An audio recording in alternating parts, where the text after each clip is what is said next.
Cooking అంటే మీకు ఇంట్రెస్టా? అయితే మీ ఇంట్రెస్ట్కి మా ఫార్ములాస్ని యాడ్ చేయాలంటే పక్కనున్న సబ్స్క్రైబ్ నొక్కేసి గంట కొట్టేయండి. హలో అండి, welcome back to our channel cooking formula 2.0. ఈరోజు మనం చూడబోయే రెసిపీ ఏంటంటే మనం మార్నింగ్ బ్రేక్ఫాస్ట్లోకి చేసుకునే మినపప్పుతో గారెలు లేదా వడలని అచ్చం హోటల్ స్టైల్లో వచ్చేలా బయట క్రిస్పీగా లోపల సాఫ్ట్గా ఉండేలా ఎలా చేసుకోవాలనేది చాలా సింపుల్ ప్రాసెస్లో చూపించబోతున్నాను. చాలా తక్కువ ఇంగ్రీడియంట్స్ని యూస్ చేస్తాం కాబట్టి కొత్తగా చేసుకునే వాళ్ళు కూడా ఈజీగా చేసేసుకోవచ్చండి. సో లేట్ చేయకుండా దాని ప్రాసెస్ ఏంటో ఇప్పుడు మనం చూసేద్దాం. ఫస్ట్ ఒక కప్పు మినపప్పుని ఇలా ఒక గిన్నెలోకి తీసుకొని దాన్ని 2-3 సార్లు బాగా వాష్ చేసుకోవాలి. ఇప్పుడు అవి నిండా మునిగేలా వాటర్ని పోసి మూత పెట్టేసి 4 గంటల పాటు నానబెట్టుకోవాలి.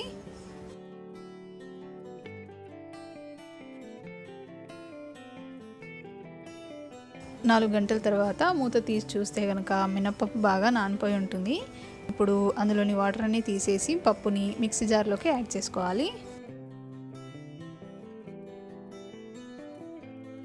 అందులోనే మీడియం సైజ్ ఉల్లిపాయని ఇలా ముక్కలుగా కట్ చేసుకొని యాడ్ చేసుకోవాలి.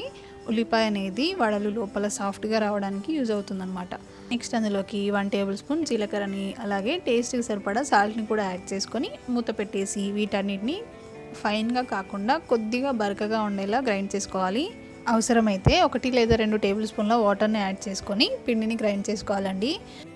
ముందే మనం వాటర్ని యాడ్ చేసుకోకుండా పిండి కన్సిస్టెన్సీని బట్టి కొద్దిగా వాటర్ని వేసుకుంటూ ఇక్కడ నేను చూపిస్తున్న కన్సిస్టెన్సీ వచ్చేలా పిండిని గ్రైండ్ చేసుకోవాలి.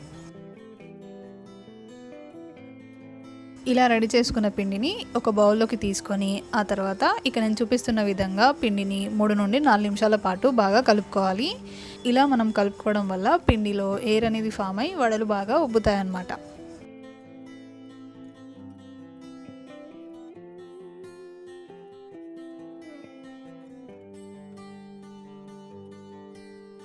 ఇలా 3 to 4 మినిట్స్ పాటు బాగా కలుపుకున్న తర్వాత ఇప్పుడు మూత పెట్టేసి 3 నుండి 4 గంటల పాటు పక్కన పెట్టిద్దాం. అదే చలికాలంలో అయితే ఫర్మెంట్ అవ్వడానికి కాస్త టైం పడుతుంది కాబట్టి 4 నుండి 5 గంటల పాటు రెస్ట్ ఇవ్వాలన్నమాట.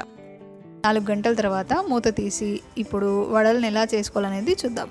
ఫస్ట్ మనం ఇలా 2 చేతులకి కూడా వాటర్ని అప్లై చేసుకోవాలి. ఆ తర్వాత కొద్దిగా వడల పిండిని తీసుకొని ఫస్ట్ ఇలా రౌండ్గా చేసుకోవాలి. ఆ తర్వాత ఇంకో చేతి పైన కొద్దిగా వాటర్ని అప్లై చేసుకుంటూ ఇలా వడలాగా ఒత్తుకోవాలి. ఇలా రెడీ చేసుకున్న వడని వేడి ఆయిల్లో వేసుకొని ఫ్రై చేసుకోవాలి. ఆయిల్లో వడలు వేసుకునేటప్పుడు స్టవ్ని మీడియం ఫ్లేమ్లో పెట్టి ఆ తర్వాత వేసుకోవాలి. ఇలా వేసుకోవడం ఇబ్బందిగా అనిపిస్తే ఇంకొక మెథడ్ చూపిస్తాను. మన ఇంట్లో ఉండే పాల ప్యాకెట్ కవర్ కానీ లేదా ఏదైనా పాలిథిన్ కవర్ని తీసుకొని దానికి కూడా కొద్దిగా వాటర్ని అప్లై చేసి ఇందాకట్లాగే కొద్దిగా వడల పిండిని తీసుకొని దానిపైన వడలాగా ఒత్తుకోవాలి. ఇప్పుడు జాగ్రత్తగా వడని తీసుకొని వేడి ఆయిల్లో వేసేయాలి.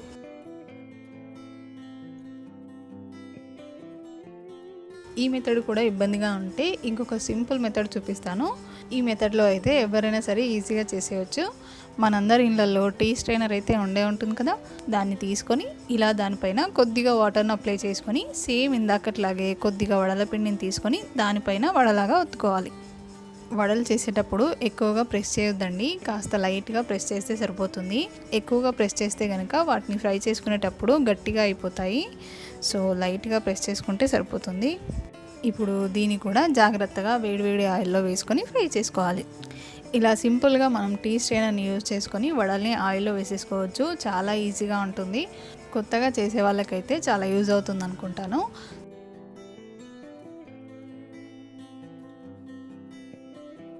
ఇలా మనం ఆయిల్కి సరిపడా వడల్ని వేసుకున్న తర్వాత ఇప్పుడు స్టవ్ని మీడియం ఫ్లేమ్లో పెట్టి వీటిని ఫ్రై చేసుకోవాలి.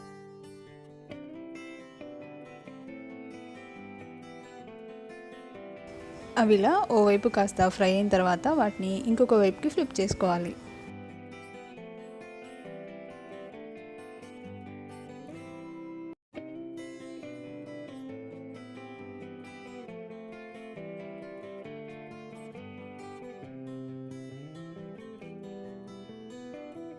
చూడండి, వడలు ఇలా మంచి గోల్డెన్ బ్రౌన్ కలర్లోకి చేంజ్ అయిన తర్వాత వాటిలో ఎక్సెస్గా ఉన్న ఆయిల్ని తీసేసి టిష్యూ పేపర్ ఉన్న ప్లేట్లోకి షిఫ్ట్ చేసుకోవాలి.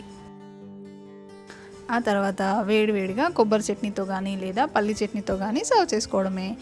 ఇక్కడ చూస్తేనే తెలిసిపోతుంది కదా వడలు పైకి క్రిస్పీగా లోపల సాఫ్ట్గా ఉన్నాయనేది. సో చాలా సింపుల్ కదా వడల్ని ప్రిపేర్ చేసుకోవడం. ఇలాంటి వడలే మీకు కావాలనుకుంటే మీరు కూడా నేను చెప్పిన స్టైల్లో ట్రై చేసి చూడండి, ఖచ్చితంగా అలాగే వస్తాయి. టేస్ట్ కూడా చాలా బాగుంటుంది. సో ఇంకేం లేట్ చేయకుండా మీరు ఇంట్లో దీన్ని ట్రై చేసి మీకు ఎలా కుదిరింది అనేది నాకు కామెంట్ సెక్షన్లో షేర్ చేయండి. అండ్ అలాగే థ్యాంక్స్ ఫర్ వాచింగ్ అండి. ఈ వీడియో కనుక మీకు నచ్చినట్లయితే లైక్ చేయండి, షేర్ చేయండి. ఇలాంటి మరెన్నో మంచి మంచి రెసిపీస్ కోసం subscribe to our channel cooking formula 2.0.